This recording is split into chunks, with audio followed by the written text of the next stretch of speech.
ఇప్పుడు ఇప్పుడు మీ ఎలాంటి కథలు చెప్పాలి మీరు అనుకుంటున్నారని మిమ్మల్ని అడిగితే ఏం చెప్తారు మీరు? మిమ్మల్ని మూవ్ చేసే కథలు. ఇప్పుడే నాకు డెఫినెట్లీ మట్టి కథల మీద ఎక్కువ నాకు ఉంటుందండి. రియలిస్టిక్ థింగు, కొంచెం ప్రాక్టికల్గా ఉన్న విషయాలను చెప్పాలనేది నాకు ఉంటుందండి ఎక్కువ.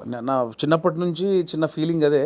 ఇంట్లో పెరిగిన వాతావరణం, మా ఫాదర్ పెరిగిన వాతావరణం, మా ఫాదర్ చిన్న కమ్యూనిజం, ఆయన చిన్న కమ్యూనిస్టు. సో తెలియకుండా అదే బ్లడ్ ఉంది నాలో.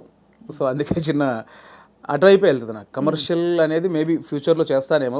ప్రజెంట్ అయితే మైండ్ అంతా నేను చిన్నప్పుడు నా జీవితంలో, నా జర్నీలో జరిగిన విషయాలు చాలా ఉన్నాయి. చాలా ప్రాక్టికల్ విషయాలు ఉన్నాయి. చాలా జనాల్ని అంటే రెగ్యులర్ కమర్షియల్ అన్నీ చేస్తున్నాం కదా, ఒకసారి చూసి బలగంలాగా ఆలోచించి అరే ఇది కదా మన చుట్టూ ఉన్నాయి కదా అని ఆలోచించే విషయాలు చాలా ఉన్నాయి నా వరకు అయితే. సో అది ఎంతవరకు చెప్పే పరిస్థితి ఉందో తెలియదు. చెప్పేంత వరకు చెప్తాను. చాలా సంతోషకరమైన విషయం ఏంటంటే వేణుగారు, ఇప్పుడు ఇక్కడ తెలంగాణ రాష్ట్రం నుంచి టాలెంట్ ఎంత బ్లాసమ్ అయ్యి ఎన్ని చక్కటి మట్టి కథలు వస్తున్నాయి. ఎంత అంటే ఎంత మంచి టాలెంట్ ఉంది. అసలు చాలా ఏళ్ళు ఆల్మోస్ట్ బయటికి రాలేదు అనిపిస్తుంది. ఆమె రాంగ్? నేను తప్పుగా మాట్లాడేది కరెక్ట్గా చెప్పాను? కరెక్ట్ అండి. ఇప్పుడు బయటికి రావడం, కట్టలు తెంచుకుని ఒక్కొక్కళ్ళు అంటే ఇక్కడ ఈ గడ్డ మీద ఉండే ఆలోచన ఏంటారు, ఏంటారు ధాటి అంటారు చూడండి, ఆ కన్విక్షన్ అది చాలా గొప్పదండి.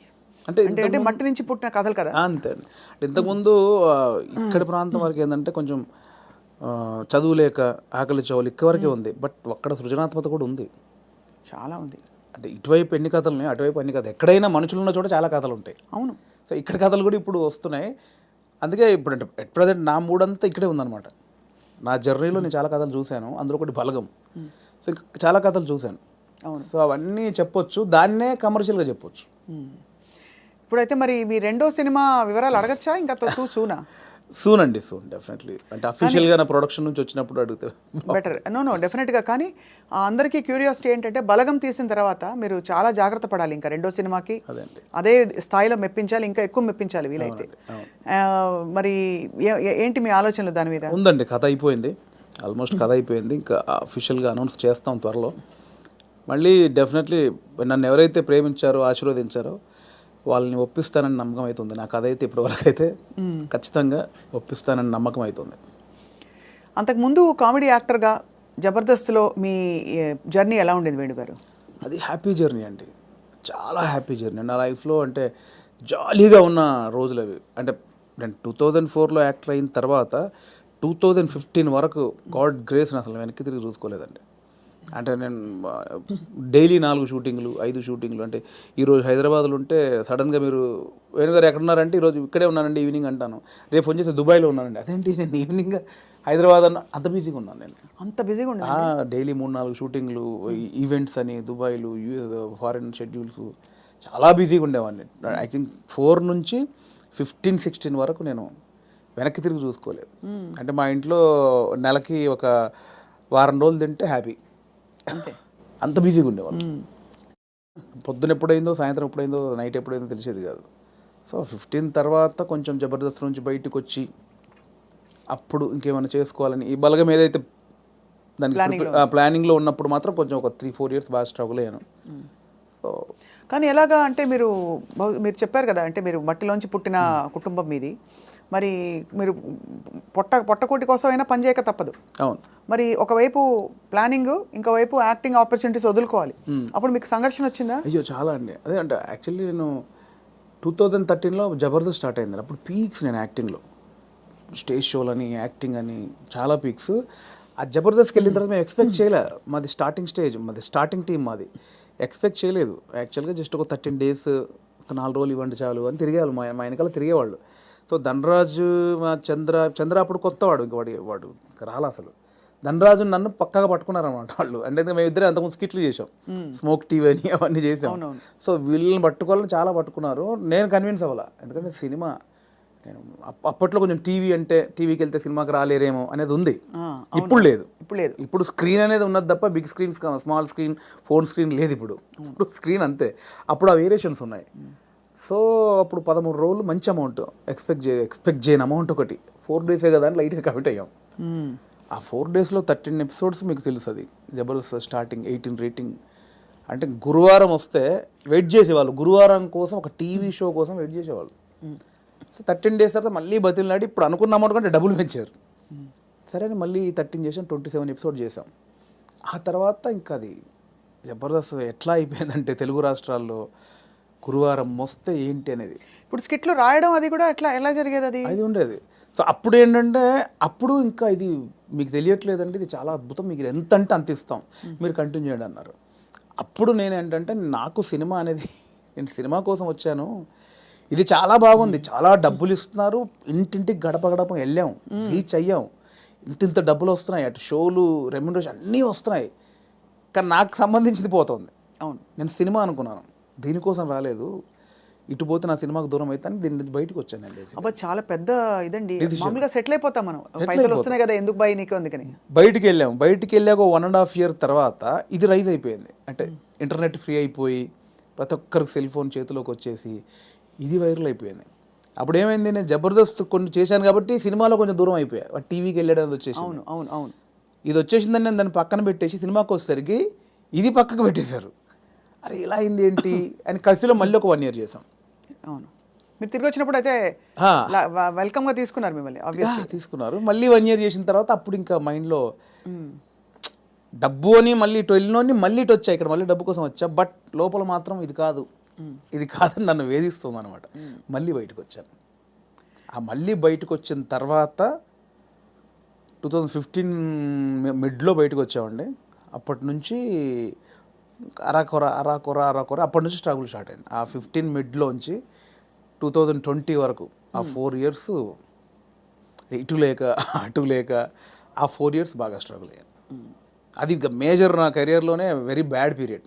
అంటే తినడానికి ఉండడం వేరు, అది వేరు, బట్ మైండ్ బిజీగా ఉండడం మెయిన్ ఇంపార్టెంట్. అవును, మైండ్ బిజీ, మనం అసలు ఎటు వెళ్తున్నాం అని ఒక తెలుస్తుంది కదా లోపల. పొద్దున 6 గంటలకు వేస్తే స్టాఫ్ వచ్చారా, పొద్దున 12 గంటల వరకు ఈ షూటింగ్, మధ్యాహ్నం ఆ షూటింగ్, దుబాయ్, ఇటు ఆస్ట్రేలియా, ఇవి అన్నిట్లో ఈ స్కిట్ల బిజీ ఉంటుంది. ఇప్పుడు మీరు ఇందాక అడిగారు స్కిట్లు, మినిమం ఒక స్కిట్ రాయడానికి 2 రోజులు పట్టేదండి. ఎవరు రాస్తారు? నేను, నా టీం మెంబర్స్, ఎవరైనా ఒక రైటర్, అంటే మనకు సింక్లో ఉన్న మెయిన్ టీమ్ లీడర్ దగ్గరనే ఉంటుందండి.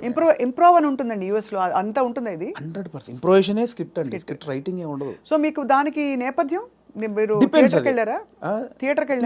లేదంటే నాకు థియేటర్ ఎక్స్పీరియన్స్ లేదు, జస్ట్ మీరు చూసి నేర్చుకున్నది అంతే. ఎందుకంటే మనం కూర్చున్నామండి, ఇప్పుడు పాయింట్ ఎట్లా వస్తే మనం కూర్చున్నాము, లేట్ అవుతుంది, ఈ లేట్ అయిన గ్యాప్లో ఏం చేద్దాం అని ఒక థాట్, ఏం చేయొచ్చు అని కూర్చొని మాట్లాడుకోవడం. అలా మాట్లాడుకుంటే ఏదో జోకులు వస్తూ ఉంటాయి. ఓ బంచ్ ఆఫ్ జోక్స్ వచ్చాక అసలు దీనికి ఏంటి కంటెంట్ ఏంటి, కథ ఏంటి, ఇలా వచ్చాడు, మిడ్లో గొడవ జరిగింది, లాస్ట్లో ఆ గొడవ పడి సారీ చెప్పాడు, ఓ స్టార్ట్, ఓ మిడ్, ఎండ్, ఏం చేయొచ్చు దీనికి, అలా కూర్చి స్కిట్ రాయడమే. అలా టీం అంతా రాయడం, ఆలోచన ఎక్కడైనా పాయింట్ వస్తుంటుంది. అది టైమింగ్ ఎడిటింగ్లో అసలు, అంటే మా టైంలో అయితే ఎడిటింగ్ సెన్స్ లేకుండానే దింపేసేవాళ్ళం అండి. ఇప్పుడు ఎలా ఉందో నాకు తెలియదు. నా ధనరాజు కానీ, నేను కానీ, అప్పుడు రాఘవ్ గారు కానీ, చంద్ర కానీ, అంటే అప్పుడు ఇప్పుడంటే పాపం వాళ్ళు జబర్దస్త్ వాళ్ళకి ఇప్పుడు వాళ్ళకి ఏమైందంటే కొన్ని 1000 పాయింట్లు టచ్ చేశారండి. అవును, ఎన్ని స్కిట్లు అయి ఉంటాయి, కొన్ని 1000 స్కిట్లు అయి ఉంటాయి, 1000 పాయింట్లు టచ్ చేశారు, ఇంకేం చేయాలో అర్థం కాక వాళ్ళకి. అవును, అప్పుడు మేము కొత్త కాబట్టి మాకు అన్ని కొత్తయే, ఆల్ పాయింట్స్. ఇప్పుడు అత్తా కోడళ్ళు ఓ 100 పాయింట్లు ఉంటాయి, అప్పుడు మాకు అవన్నీ కొత్త. ఇప్పుడు అత్తా కోడలు చేయమంటే ఏది చేసినా కూడా ఆల్రెడీ చేసినట్టే ఉంటుంది. సో అట్లా మాకు చాలా పాయింట్స్ దొరికేవి. ఇప్పుడు చంద్ర మొత్తం ఫ్యామిలీస్ మీదకి వెళ్ళిపోయాడు, నేను అన్నీ కొంచెం టిపికల్గా ఉండాలి, అది నేను ఈ కొంచెం కొత్తగా ఏదో చేసేవాడిని, ధనరాజు ఇంకో, అట్లా ఎవరి కేటగిరీ వాళ్ళకు ఉండేది. సో అప్పుడు పోటాపోటీ బాగా చేసాము. సో ఆ 15 నుంచి బయటకు వచ్చాక అంత మంచి రెమ్యునరేషన్స్ కానీ, ఈవెంట్స్ కానీ, మీకు తెలుసు ఈవెంట్స్ ద్వారా మంచి ఆర్టిస్టులకు మంచి ఆదాయం ఉంటుంది, చాలా బాగుంటుంది, అదే కదా. సో అటు ఇటు మిస్ అయ్యి ఈ 15 నుంచి 20 వరకు నేను దాదాపు మీరు ఎక్స్పెక్ట్ చేయలేని అమౌంట్ మిస్ అయిపోయాను. సో ఆ లోపల అది ఉంటుంది, అది బాధ అనమాట, తిండికి బాధ కాదు. అనవసరంగా దానిలోంచి బయటకు వచ్చావు, ఇప్పుడు ఇంత పోయింది, ఇప్పుడు ఇది లేదు అది లేదు. ఇప్పుడు మన బతుకులకి నువ్వు వచ్చిన నేపథ్యానికి అది చాలా పెద్ద అమౌంట్. దాన్ని మిస్ అయిపోయామే, తప్పు చేసామా, ఒప్పు చేసామా, అనవసరంగా సినిమా అని ఓ పెద్ద బిల్డప్ ఇచ్చుకొని బయటకు వచ్చావు, ఇక్కడ ఇది లేదు, అక్కడ అంతా సాలిడ్ అమౌంట్ మిస్ అయిపోయి ఏంట్రా తప్పు చేసామనే గిల్ట్ అవుట్ ఉంటుంది చూసారా, ఆ గిల్ట్ ఎక్కువ పోయిన అనమాట. అవును, లక్షల సంపాదన వదులుకోవడం అంటే ఈజీ విషయం కాదు. అండ్ ఇప్పుడు పొద్దున్న లేవగానే ఇంకొకటి అండి, ఒక బిజీ పర్సన్ మీరు ఉన్నారు స్వప్న గారు అంటే, మీరు ఇంకా మిమ్మల్ని కట్టేసినా కూడా మీరు ఆగలేరు, ఎందుకంటే మనకి అంత ఉంది, అంత పని చేసేవాళ్ళు పొద్దున్న లేవగానే మనం ఏం పని లేదంటే ఎలా ఉంటుంది. అదే బిగ్గెస్ట్ కామెడీ స్కిట్లా ఉంటుంది. అంతే, అది దానంత నరకం ఉండదు. పొద్దున్న లేవగానే ఆ స్కిట్ షూటింగ్ అట్ట ఇట్ట మైండ్ అలా పెట్టే మైండ్కి ఏమీ లేదంటే అది దానంత నరకం ఇంకోటి ఉండదు. అలా ఒక 3 సంవత్సరాలు ఫేస్ చేసిన తర్వాత ఆ ఫ్రస్ట్రేషన్లోంచి వచ్చిన ఐడియానే బలగం. అంటే ఇన్ని రాసాము. నేను చాలా సినిమాలకు అంటే చాలా సినిమాలు కాదండి, నా ఫ్రెండ్స్ డైరెక్ట్ చేస్తా ఉంటే వాళ్ళకు నేను సబ్జెక్ట్లో కూర్చునేవాడిని, కామెడీ ట్రాక్స్ రాసి ఇచ్చేవాడిని. అండ్ సినిమాలో మేము కామెడీ సినిమా షూటింగ్ చేస్తూ ఉంటే ఏదైనా మనం ఇంప్రూవ్ చేసిన పంచ్ ఉంటుంది, అది స్క్రీన్లో చూస్తే పేలింది అంటే నాకు ఆలోచించే ఉంది. ఇప్పుడు స్కిట్లు నేను ఆల్మోస్ట్ ఒక 100 స్కిట్లు రాసా, వర్కౌట్ అయినా చాలా. అంటే నా ఆలోచన నుంచి పుట్టినాయి కదా. సో నాకు నేను ఎందుకు చేసుకోకూడదు అంటే ఇప్పుడు ఒక అవకాశం ఒకరు ఇస్తారు, డెఫినెట్లీ అందరు ఇస్తేనే ఇక్కడ దాకా వచ్చాను. బట్ ఇప్పుడు ఇంత మనకు ఒక నాలెడ్జ్ వచ్చిన తర్వాత కూడా వెయిట్ చేయడం ఎందుకు అనేది ఆ 3 సంవత్సరాలు వచ్చిన ఇది. అక్కడ సరే నేనే హీరోగా చేసుకుందాం, నేనే రాసుకుందాం, నాకు ఒక కథ రాసుకుందాం, నన్నే ఇలా ప్రజెంట్ చేసుకుంటే దాన్ని చూసి వేషాలు వస్తాయి మళ్ళీ అనే దాంట్లో నేనే ఒక పాయింట్ అనుకుందామని స్టార్ట్ చేసిన జర్నీ. ఒక 3-4 పాయింట్లు అనుకొని అవన్నీ రెగ్యులర్గా ఉన్నాయి. ఇలా అయితే నన్ను ఎందుకు చూస్తారు? చాలామంది అలా వస్తున్నారు కదా. నన్ను చూడాలంటే మళ్ళీ నేను కొంచెం బ్యాక్వర్డ్ అయి ఉన్నాను. ఇప్పుడు నన్ను కొత్తగా చూడాలి, కంప్లీట్ ఆపోజిట్గా చూడాలి. అది ఏం చేయొచ్చు? చాలా సాహసోపేతమైన జర్నీ అది. అలా ఏం చేయొచ్చు అన్న పుట్టినప్పుడు థాటే ఒక చావులో ఎలా ఉంటుంది అంటే నేను మా నాన్న జరిగిపోయినప్పుడు ఉన్న సిచ్యువేషన్స్ అన్నీ ఫనీగా చూసా. ముందు ఎమోషన్ కాదు, అది ముందు ఫనీగా చూశాను. అంటే ఇప్పుడు తెలంగాణలో ఏంటంటే చేదునూరు అని ఉంటుంది. అంటే చుట్టం చూపు వాడు వచ్చినప్పుడు వాళ్ళని ఓదార్చిన తర్వాత చేదునూరు అనేది ఉంటుంది. అంటే ఇంత మందు తీసుకొచ్చి, ఇంత చికెన్ మటన్ తీసుకొచ్చి నా వంతుగా నీకు ఒక భరోసా ఇచ్చి నీ బాధని తొలగించి ఈ వచ్చిన వాళ్ళు ఇస్తారు. అంటే ఆచారం ఏంటంటే అండి, ఇప్పుడు నేనున్నాను, నాకు ఒక మా ఇంట్లో చేదు జరిగింది, ఎవరో చనిపోయి చేదు జరిగింది. మా బావను, మా మావయ్యను, బావ మరుదు ఎవడు వాడు వచ్చి నన్ను ఓదార్చి సరే బావ జరిగిపోయిందని ఈ బాధను దూరం చేయాలి. నాకు ఏదైతే ఆ మిస్సింగ్ ఫీల్ ఉందో దాన్ని దూరం చేయగలని ఏం చేయాలి? ఇంత మందో బిందో తీసుకొచ్చి కాసేపు 2 గంటలు సపోర్ట్ ఉండి కడుపు నిండా తినబెట్టి ఏం కాదులే నేను ఉన్నానులే అని సపోర్ట్ ఇచ్చే వెళ్ళే విధానం అనమాట అది. కరెక్ట్, అవును. సో అదొక ఆచారంగా వచ్చింది, చేదునూరు అంటాం. ఇప్పుడు పెద్ద ఫ్యామిలీ అనుకోండి,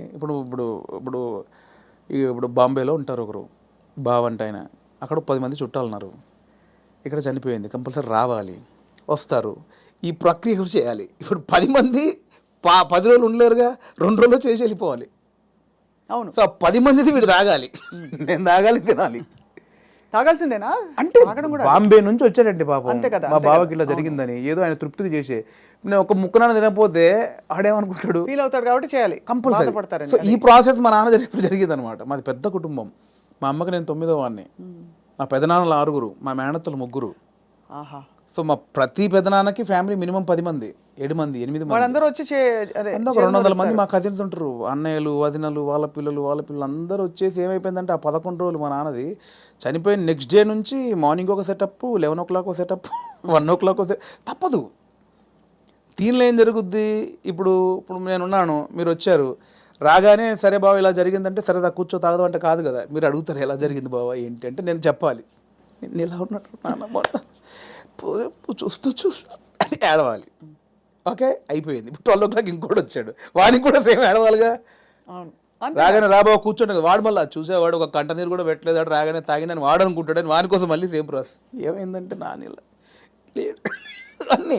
అంటే నాకు అలా మంది ఎలా జరుగుతుందంటే వస్తున్నారు, తాగుతున్నారు, ఏడుస్తున్నారు, తింటున్నారు, పంటున్నారు, ఏడుస్తున్నారు. ఏంద్రా అది? అప్పుడు నా చిన్న వయసు 99లో మా నాన్న చనిపోయినప్పుడు ఆ వయసులో నాకు అది అనిపించింది, మీరు సెలబ్రేట్ చేసుకుంటున్నారా, బాధపడుతున్నారా, ఎంజాయ్ చేస్తున్నారా అనేది ఒకటి ఉంది, ఎప్పుడో చూసినది. అది ఇక్కడికి షిఫ్ట్ అయింది అనమాట. ఎలాంటి కథ చేయొచ్చు అదే అన్నప్పుడు మా ఫ్రెండ్ ప్రదీప్ అద్వైతం అని ఇప్పుడు నెక్స్ట్ వైజయంతి మూవీస్లో